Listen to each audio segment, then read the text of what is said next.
Very good. All right, Coach. Questions? I guess just what was your first impression from watching the film and everything? Well, a lot of ways a typical first game. You know, had some mistakes and things that some younger guys getting their first chance to play in an environment like that, you know, made some mistakes, and that's to be expected. Thought we were a little bit soft early, kind of, I don't know, not really in the physical form that I think we could play in. Probably most of the issues were just some misalignments by some young kids, but for the most part, you know, we played pretty well. There were about 5 or 6 plays in the first half that you just, you know, can't explain. But there were some others where Arkansas lined up and really out-executed us, did a heck of a job. You got to give them credit. Second half, we got a couple of things adjusted in the locker room. We didn't really just challenge our players. We weren't playing up to the level we could play, physicality, that type of thing. So I thought we finished real well. Didn't get a lot of young guys in the backup roles enough work. You know, we're hoping they would get to play a lot more. We played a lot of people up in the front, but not young guys as much. So we're hoping to get a lot more experience in that way, and we've got to continue to try to force that and get more guys some game action. So was it mainly adjustments that led to such second half to allow 2 rushing yards? Was it adjustments mainly, or was it mainly effort? Majority of it was adjustments. You know, the kids were playing hard and everything, but I don't think we're playing nearly up to our level. We just had the first drive, for example, 3 runs popped, 3 in a row. Same player, same issue, same problem. You can't get him over there to adjust it. You're trying to get the thing fixed, and you can't get him off the field. And then I think one other one, you know, we had a daggum face mask penalty on a 3rd down stop. You know, and the next thing you got touched on in that drive. We had another one where we caused a fumble. We don't get it. That ends up being a touchdown drive. We had some real big opportunities where that crucial play takes those next 6 plays or 3 plays off the board. Got to start finishing and making those plays. But didn't get a lot of pass rush. We've got to look at that. We rotated a lot of different guys, looked at some different people at it. Still feel like we've got some guys who can really get it done. But the majority of our pressure in the second half came from blitzes and a couple of things we put in, you know, on the odd package. But I think we got to improve in that area. Had a couple of missed assignments when we turned people loose in man coverage, and that came from mostly just 1 or 2 people. Got to get settled in, know what their job is. Any thought about trying to get Andrew Williams or even Kenyon in there to try and just see if they can have a pass rush, or do you feel pretty good with Lambert and those guys? Yeah, Lambert wasn't in there on the dime package very much. We think Montrevious and Gabe and Casanova and Elijah, you know, or number 10, Ladarius, that's probably our best group. And at times we had them on the field. We didn't get the kind of pressure we wanted. But Arkansas also, they kept it tight end in and chipped them early and chipped the other side with the back. So both ends were getting doubled, chipped, and you cut off their pass rush. You adjust later on, you try to twist them in, get them in a different area, a little twist or something like that. But bottom line, they did a good job trying to keep that edge pressure off. And there were a couple of blitzes we brought. We had a missed assignment. Could have had a sack easily on one of them. So it was a lot of self-inflicted stuff. But I think we got the right guys working in the pass rush. We just got to get better. They were doing that fullback trap. What was the specific adjustment on that? Just kind of ease back on that penetration a little bit? Just, you know, change fronts up. You know, and then the second level, that was where the issue was. And the linemen were getting trapped. They'd never seen the play before, and they did a really good job with it. They'd run a trap before with their guard, but they'd never trapped with that fullback before. And so got that adjusted after the first drive. But it was, of course, popping the line of scrimmage, but the second level where we're missing it, we were just misaligned at the safety spot. So once we got that cleaned up, that was not the play that was hurting us as much. They did a good job on the toss. The other issue, we were just late getting lined up a couple of times. They huddle real close to the line of scrimmage and pop out. And a couple of times I thought our guys were too casual getting lined up, didn't get their eyes in the right place. On the tight end touchdown in particular, I mean, he was wide open. Was that a missed a block? Very good example. We're not getting lined up quick enough. Guys got his eyes in the wrong place, turned the man loose. Yeah. How did the play of back end, did you feel like? Thought we played okay. We had some missed assignments. Like I said, we turned people loose in man coverage. played really physical. I thought they did a great job when those runs were popping the line of scrimmage. There was some really great open field tackling, really good tackles. But we've got to get better and more consistent in coverage. Rudy and Derek playing the first time at safety. Yep. And that's, you know, that young guys, of course, Moncrief's a junior, but he's a transfer, never played for college football game before, never played for us before. Rudy's played in games, special teams and things. I think he might have gotten a few late reps last year, but basically has not played.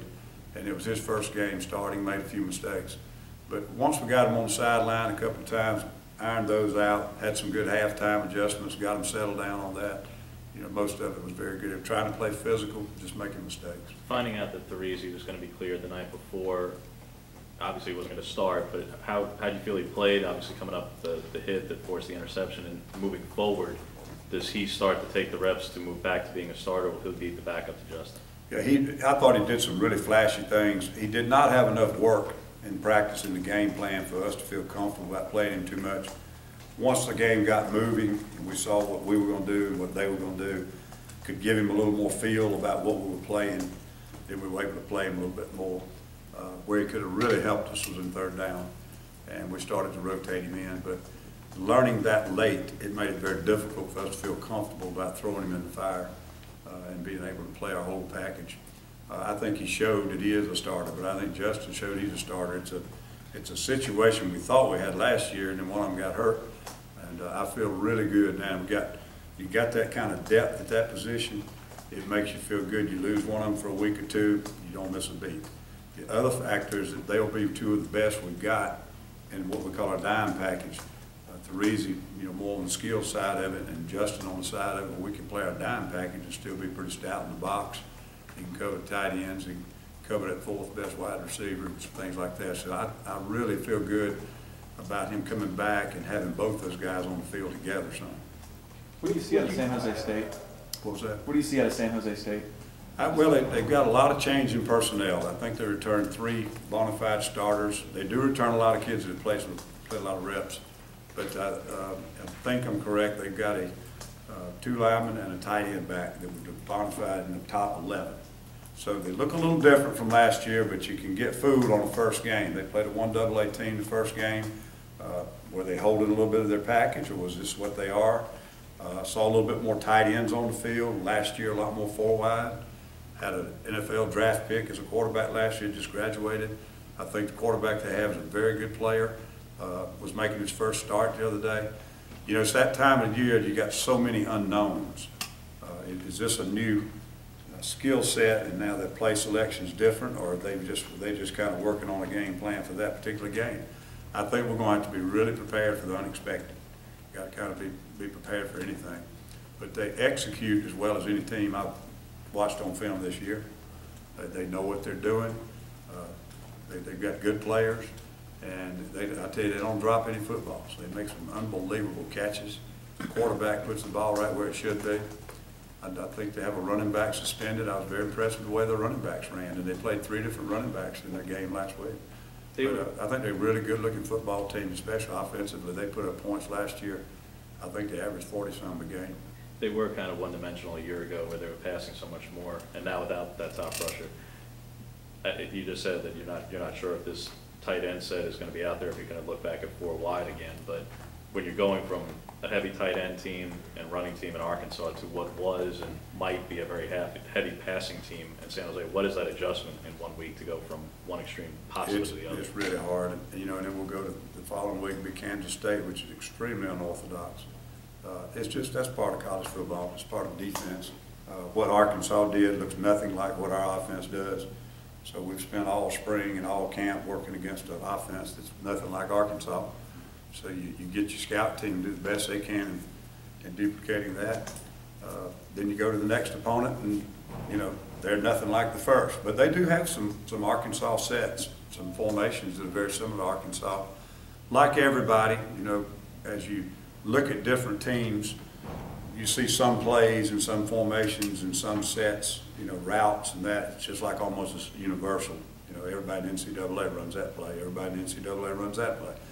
But they may line their guy up a little bit wider, or they may line their guy up a little tighter, or they may put their guy in the pistol instead of putting him offset. believe it or not, that makes a lot of difference to a player's eyes. They have to get more comfortable reading keys, you know, from different locations. But they've got a little bit of our offense in their offense. They've got a little bit of Arkansas. You know, they substitute liberally in personnel packages. And that's why I say I think we really got to go in and be prepared for just about anything. You know, if we don't play something very well in the first quarter, that's what we're going to probably get a double dose of. Ellis, what did you see out of Casanova, Chris, and the group of linebackers? I thought Casanova made a lot of plays. He had some serious mistakes that I thought we'd covered very well in practice. He got to get more consistent, but he played physical and made a lot of plays, a lot of big plays. I think he had our only sack. We had a bunch of quarterback hits, but we didn't have one sack. Chris was lined up, really didn't get a lot of balls at point of attack. That was one issue, but then he had 2 missed tackles where he had opportunities, and his coverage was inconsistent. But I didn't think he had one of his better games, but he didn't get a lot of opportunities to make plays just because of where the ball was hitting, but he didn't play as well as I thought he could. How about Anthony and Trey, getting them some action? What did you say out of that? Wish he could have gotten more. You know, the flow of the ball game was such. Our offense was having long series, didn't have to substitute for fatigue. And then we were playing, getting some things straightened out from a mistake standpoint up through the first quarter and a half. We're still getting things adjusted. I felt more comfortable with the older guys in there. But I like to play them a little bit more. But the action they did get, and both of them played a lot on special teams too, but the action they did get will help them down the road, and hopefully they'll play a lot more in the future. Ellis, San Jose State has a receiver in Tyler Winston who, dating back to the last 2 games last year and then this past game, has caught 10 passes and a touchdown in each of them. What is it that you've seen on film that makes him so good? Well, the biggest, like I said earlier, I don't see any of them ever drop anything. If it gets within reach, their hands can touch it, they make catches. They make them behind the back, they make them over the head, they make them low, they throw them in the dirt, they dig them out. They're really good. You know, when I say that behind the back, I mean your back shoulder, they catch everything.